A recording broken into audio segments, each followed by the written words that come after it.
అధ్యక్ష, మా అందరికీ మీరు పెద్దవారు, మీరు మా హక్కులు కాపాడాలి, మా హక్కులు కాపాడండి అని ప్రశ్నించిన పాపానికి ఇవాళ జగదీష్ రెడ్డి గారిని మొత్తం సెషన్కు సస్పెండ్ చేశారు.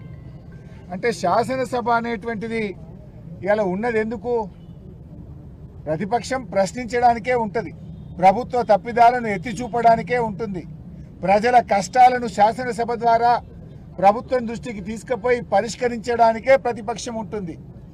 ఇవాళ జగదీష్ రెడ్డి గారు ప్రశ్నిస్తుంటే తట్టుకోలేక ఉద్దేశపూర్వకంగా ఒక పథకం ప్రకారంగా జగదీష్ రెడ్డి గారిని సస్పెండ్ చేశారు. మాట్లాడితే దళిత స్పీకర్ అని చెప్పి ఇవాళ ఒక రకంగా ఆయన స్థాయిని, ఆయన గౌరవాన్ని తగ్గించే విధంగా కాంగ్రెస్ పార్టీ ప్రయత్నం చేసింది. గౌరవనీయులు కేసీఆర్ గారు ఆ రోజు ప్రసాద్ గారి పేరును ప్రభుత్వం ప్రతిపాదించగానే ఏకగ్రీవంగా ఎన్నుకోవడానికి సహకరించింది కేసీఆర్ గారు, బీఆర్ఎస్ పార్టీ.